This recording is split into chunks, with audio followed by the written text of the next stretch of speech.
अस्सलाम वालेकुम and good evening to everyone. Hope you all are doing well.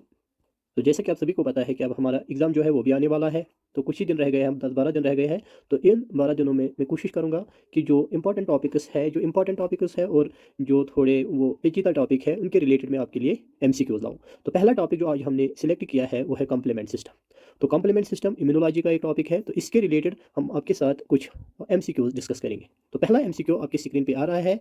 The complement system was first described by. तो इसके इसके MCQs के साथ साथ ही इसके आंसर भी है और इसकी एक्सप्लेनेशन भी है। तो अगर आपको ऐसा अच्छा लग रहा है तो आप बता सकते हो। अगर आपको ये लग रहा है कि लास्ट में आंसर होना चाहिए सारे क्वेश्चंस के, तो फिर नेक्स्ट वीडियो में हम वैसे ही रखेंगे। तो पहला क्वेश्चन आपके लिए है, the complement system was first described by. तो ऑप्शन है Louis Pasteur, Paul Ehrlich, Julius Bordet and Robert Koch. और इसका जो सही आंसर है वो है C, that is Julius Bordet. तो जूलियस बॉडेट डिस्कवर्ड हीट लेवल factors in serum that lyses bacteria calling them alexins. तो जो इन्होंने कहा था इनको alexins. Okay. Paul Paul Ehrlich coined the term. तो जो कॉम्प्लीमेंट सिस्टम जो है उसकी टर्म जो ये किसने कॉइन की है? तो एक्चुअली कॉम्प्लीमेंट सिस्टम जो है डिस्क्राइब किया था किसने? जूलियस बॉडेट ने। और इसने इसको नाम दिया था एलेक्जेनस। और इसी कॉम्प्लीमेंट सिस्टम एलेक्जेनस को फिर रिनेम करके पॉल एलरिच ने इसका नाम रखा है कॉम्प्लीमेंट सिस्टम। ओके। तो कॉम्प्लीमेंट सिस्टम इसका नाम रखा है। तो एक्सप्लेनेशन है, Ehrlich renamed Bordet's alexins as complement as they complemented antibodies. तो थर्ड क्वेश्चन जो है वो है, the complement system consists of about. तो इसमें कितने प्रोटीन्स होते हैं? It consists of about 30 proteins. तो एक्चुअली कितने? अप्रॉक्सीमेटली 30 प्रोटीन्स है। तो नेक्स्ट ऑप्शन जो है, complement proteins are mainly found इन। तो ये कहाँ पे पाए जाते हैं? न्यूक्लियस में, serum and cell surfaces, lysosomes या राइबोसोम्स। और इसका जो करेक्ट ऑप्शन है वो है serum and cell surfaces. B option इसका करेक्ट है। नेक्स्ट क्वेश्चन फिफ्थ जो है वो है, complement play a role in. किस इम्यूनिटी में ये प्ले रोल करता है? इनेट में, एडाप्टिव में, बोथ, या ओनली पैसिव इम्यूनिटी? और इसका जो करेक्ट ऑप्शन है वो है C, that is both innate and adaptive immunity. तो जैसा कि एक्सप्लेनेशन भी है, complement bridges innate direct pathogen killing and adaptive antibody mediated immunity. Which complement pathway is antibody dependent? तो आपको पता ही है कि ओवरऑल जो तीन पाथवे है कॉम्प्लीमेंट सिस्टम के, वो एक क्लासिकल है, लेक्टिल पाथवे है और अल्टरनेटिव पाथवे। तो इसमें हमने बताना है कि कौन सा पाथवे जो है वो एंटीबॉडी डिपेंडेंट है। तो ये आप अच्छे से ख्याल रखिए, ये क्वेश्चन आ सकता है। तो इसका जो करेक्ट ऑप्शन है वो है क्लासिकल पाथवे। क्लासिकल पाथवे जो है वो एंटीजन एंटीबॉडी डिपेंडेंट है, एंटीबॉडी डिपेंडेंट पाथवे है। और बाकी जो है वो है एंटीबॉडी इंडिपेंडेंट सिस्टम्स। तो नेक्स्ट क्वेश्चन जो है, the alternative pathway is activated by. तो जैसे पहले हमने डिस्कस किया कि तीन पाथवेज है, एक है क्लासिकल, दूसरा है अल्टरनेटिव और तीसरा है लेक्टिन। तो जो अल्टरनेटिव पाथवे है इज एक्टिवेटेड बाय, तो इस अल्टरनेटिव पाथवे को एक्टिवेट कौन करता है? तो इसका करेक्ट ऑप्शन जो है वो है option C, that is pathogen surface directly. तो ये एंटीबॉडी इंडिपेंडेंट है, इसलिए इस सिस्टम को कौन एक्टिवेट करता है? Pathogen surface directly.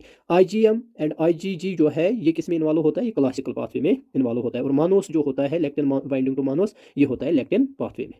Next option जो है वो है, Manos binding lectin is involved in which pathway. तो जहां यहाँ पे सीधे लेक्टिन लिखा गया है, तो इसका मतलब है इसका करेक्ट ऑप्शन होगा लेक्टिन पाथवे। नेक्स्ट जो क्वेश्चन है वो है, the central complement component in all pathway is. तो जो एक सेंट्रल कंपोनेंट है सारे पाथवेज का, वो कौन सा है? C3 है, C1 है, C5 है या C9 है? और इसका आंसर जो है वो है C3। तो C3 is considered as the central complement component in all pathway, चाहे वो क्लासिकल हो, चाहे वो अल्टरनेटिव हो, या वो लेक्टिन पाथवे हो। Next, membrane attack complex is formed by. तो आपको पता ही होगा कि ये सारे पाथवे जब एक्टिवेट होते हैं, फाइनली ये मेम्ब्रेन अटैक कॉम्प्लेक्स बनाते हैं, जिसको शॉर्ट में मैक भी बोलते हैं। तो ये कहता है कि membrane attack complex is formed by. तो ये किससे बनता है? ऑप्शन है C3B, B option, C option, D option. और करेक्ट ऑप्शन जो है इसका वो है C5B to C9, that is C5B, C6, C7, C8 and C9। ये कलेक्टिवली बनाते हैं कौन सा?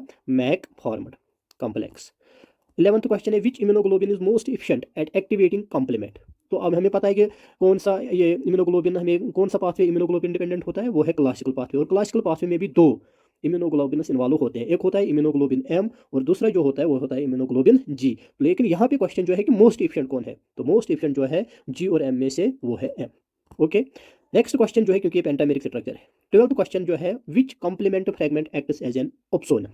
तो आपको पता ही होगा कि ऑप्सोनल किसको कहते हैं? जो कि ऑप्सोनाइजेशन में हेल्प करता है। तो यहाँ पे आप देख रहे होंगे स्क्रीन पे, आपकी स्क्रीन पे आ रहे होंगे। तो इसका जो करेक्ट ऑप्शन है वो है C3B, बी पार्ट जो है ये इसका करेक्ट ऑप्शन है।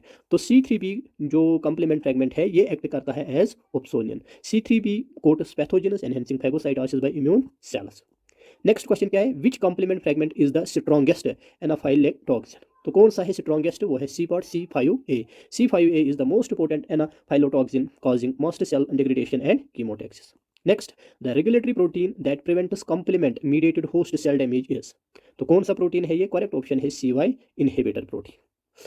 तो नेक्स्ट जो है, deficiency of C1 inhibitor protein leads to, अगर C1 इनहिबिटर प्रोटीन में कोई डिफिशियंसी होगी तो उससे क्या होता है? उससे होता है हेरिडिटरी एंजियोइक्डिमा, ये उससे प्रॉब्लम होती है। तो ये कुछ क्वेश्चंस थे कॉम्प्लीमेंट सिस्टम के रिलेटेड, तो उम्मीद है कि आपको अच्छा लगा होगा। तो साथ में तो ये कॉम्प्लीमेंट सिस्टम के रिलेटेड नोट्स है जो हमने ऑलरेडी प्रोवाइड किए हैं, जिन्होंने ये परचेज किए उनको हमने ऑलरेडी ये प्रोवाइड किए हैं। तो अगर आप देखोगे ये क्वेश्चन लगभग सारे क्वेश्चन इसी से आए हैं, तो ये आप देख सकते हो। और साथ में हमने जो कंप्यूटराइज्ड नोट्स भी है वो भी हमने प्रोवाइड किया है। तो उम्मीद है कि आपको ये वीडियो अच्छा लगा होगा। तो आप हमें कमेंट सेक्शन में बता सकते हैं कि अब हम कौन सा टॉपिक पे नेक्स्ट जो MCQ सीरीज लाएंगे। कोशिश करेंगे हम दिन में 3 टॉपिक्स पे हम कम से कम 20 MCQs लाए। थैंक्स।